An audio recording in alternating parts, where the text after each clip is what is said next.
Hello and welcome back to the Simple Joy Show. Today I've got a really special episode that I think is going to resonate with so many of you. We're going to dig into what minimalism looks like for you. Not your neighbour, not Stacey on Instagram, but for you. Minimalism isn't a one-size-fits-all solution. It's a personal journey.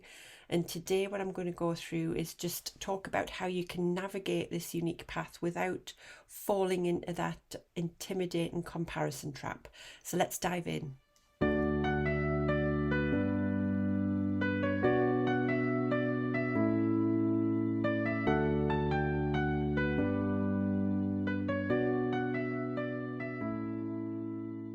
This is the Simple Joy Show, the podcast for people who are ready to declutter and simplify their homes and lives to create more space, time, energy and freedom. I am your host, Hayley Forster, mother, wife and declutter coach, and I'm going to be sharing with you simple bite-sized nuggets to help you on your journey to living a simpler life through the power of decluttering. So if you're ready to choose calm over chaos, then let's dive into today's show.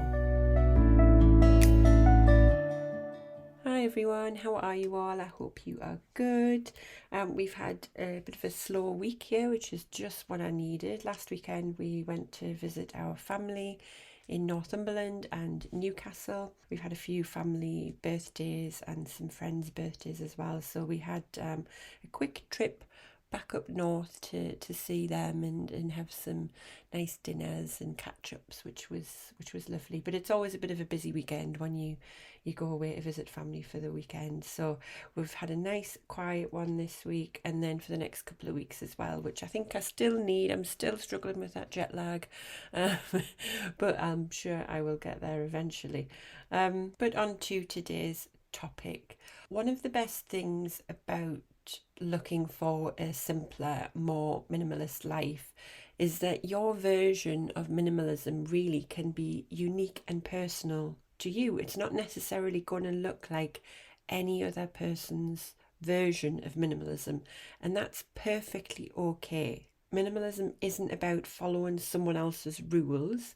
It's about figuring out what's important to you and your family and then getting rid of everything that's distracting you from focusing on that. So whatever you decide is important to you, that's going to be so unique and so personal to you that no one else's version of minimalism is going to look like that. And that's what's special about it.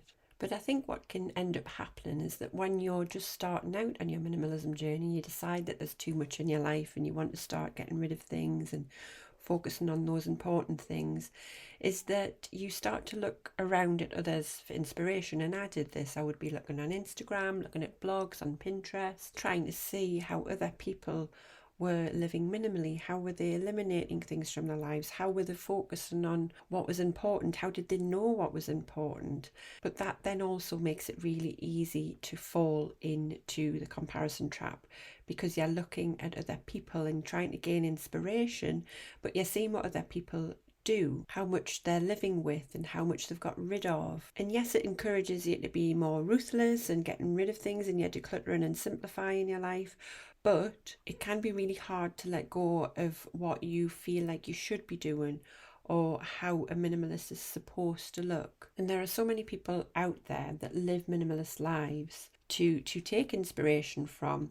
But how do you know that that's right for you? I mean, when I was originally looking, there was plenty of people out there that were what I would call extreme minimalists, where they would say, I only live with 50 items in my home. And that initially was like, oh, is that what I've got to get to? And I suddenly realised that actually that's not what I wanted. That's not how I wanted to live. I just wanted less. I didn't want to live with virtually nothing. And that's a bit of a journey that you need to go on as well, is have a little look around and see how people live in these different lifestyles.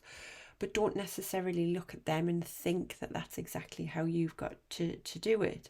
Because I realised that there were no minimalism rules, there was no set guidelines, and no one else could really tell me what minimalism was going to look like for me and my family. Because ultimately we all value different things. We've got different values individually and as a family, got different goals, different priorities, different lifestyles. We've all got different family sizes, different dynamics. But the key is to find the version of minimalism that works best for you. And I know you can't see me, but I've got minimalism in air quotes. And that's because it is subjective. It is something that is unique to you. But what you want to look for is just creating more time and more space for what matters to you.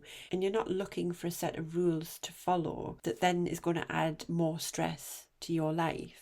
Some people may look at me and think that I'm not a traditional minimalist because I don't live with very minimal things in my home. My home is full of wonderful stuff, but it's all stuff that I want to be there. It's stuff that I appreciate, that I love, and things that I want to be in my life. So as far as I'm concerned, even though all our versions of minimalism are going to be different from each other, we can still call ourselves minimalists if we're actively working towards living a simpler, more minimalist lifestyle.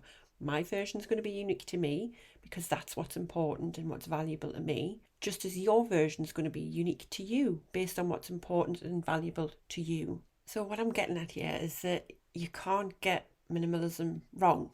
If you've minimized down to what you feel is enough for you and your family, that's your version of minimalism. And yes, it can shift and it can evolve over time. Maybe next year you might want to minimize some more. Perhaps when the kids leave home, you want to minimise even more again. Or you might start having children and you're going to need a few more things in your life than you previously did. But it all can still be minimalism. So yes, by all means, learn from other minimalists, but then create your own version. It can be really helpful to read about or see other people's version of minimalism to inspire you. And it's really good to learn what they've encountered along the way, but just don't copy someone else's version of minimalism. But if you're just starting out on your minimalism journey or you're feeling a little bit overwhelmed with where you want to go with it, with a little bit of thought, you can figure out what you want your version of minimalism to look like. And it's just by asking yourself some key questions to really help you get clear about what you want your version to be and what you need to do in order to get there. So the first question you can ask yourself is, why are you choosing minimalism? What is it that first led you to simplifying and decluttering your life in the first place? What is motivating you to embrace this minimal lifestyle? Is it because you're constantly tired of cleaning up your house, or you're just overwhelmed by the amount of things that it takes to maintain your home and your lifestyle? Are you wanting to spend more time with your family and friends, or your hobbies perhaps? Or are you moving house and you need to get things sorted before you leave? Or is it just that you find your days quite overwhelming and stressful?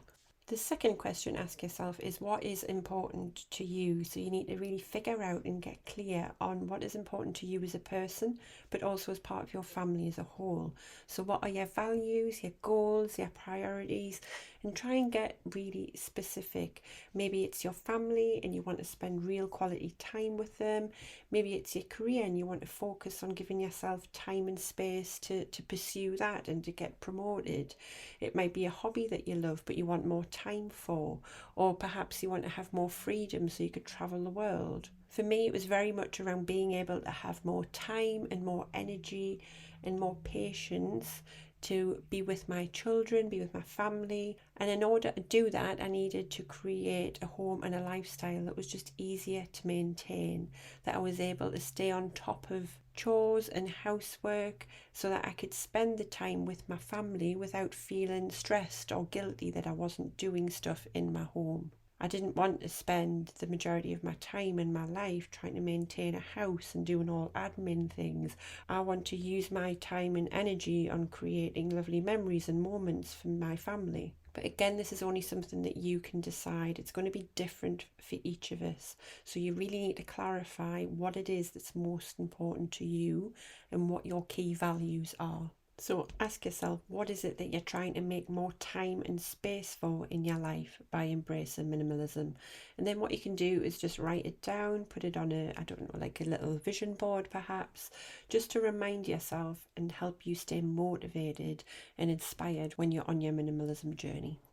And then the last question is, what does enough look like for you? And that's something that usually you might need to figure out as you start the decluttering process. Start questioning what enough looks and feels like for you so that you can get rid of the right amount. And only you will know what is enough for you. Some people decide, as I mentioned earlier, that they might want to just live with 50 possessions. For me, it was never a numerical value. It was more about how it made me feel. And my home has got much more than 50 possessions, but it still makes me feel much calmer, much more content, and my life is so much more manageable. So there's no right or wrong answer for what enough is. It's just, again, figuring out what is right for you. Enough means that you're only keeping things that add value to your life because you either use them regularly or they make you happy. After you've decided what enough looks like for you, it's also a good idea to question and challenge your idea of enough quite regularly as well. And this is when it comes back to me saying that decluttering is a bit of a journey, and it's not just one declutter and then that's it. You may want to come back to things in the future, and you might want to decide to get rid of certain things that perhaps a couple of years ago you wouldn't have got rid of.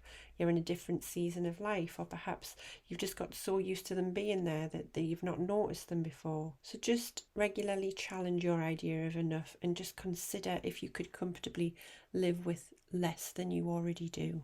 So by answering these 3 questions, it's really going to help you figure out what you want your version of minimalism to look like for your life. And it's really important to remember that minimalism isn't something that you just attain and then you're done, tick. It's a lifestyle that you adopt, and it's going to be something that you need to regularly maintain and keep that intention in order to sustain it. But knowing the answer to these 3 questions, it's really going to help you stay focused and stay motivated to continue living your version of minimalism. And also don't forget that your version of minimalism can shift and change as your life changes as well. It's not static, it shifts and evolves with your life as you go through changes. So you might want to come back to these 3 questions when you're going through these lifestyle changes to just reassess how things have changed for you. So that's it. The only right way to do minimalism is the way that serves you the best. If you've minimalized your life and you're at a point where you feel free, you feel focused, then you have hit your version of minimalism. Congratulations. But just remember that the ultimate goal is to give yourself the time, space and freedom to enjoy your life, to enjoy the things and the activities and the people that you love and value the most. Thank you for joining me today, and I hope this episode has empowered you to find your own unique path to minimalism. Until next time, keep it simple, keep it joyful, and I'll see you next episode. Thank you so much for listening. If you've enjoyed this episode and you'd like to help support the Simple Joy Show further, then please share it with others, post about it on social media, or leave a rating and review. To catch all the latest from me, you can follow me on Instagram at HelloSimpleJoy. Thanks again, and I'll see you next time.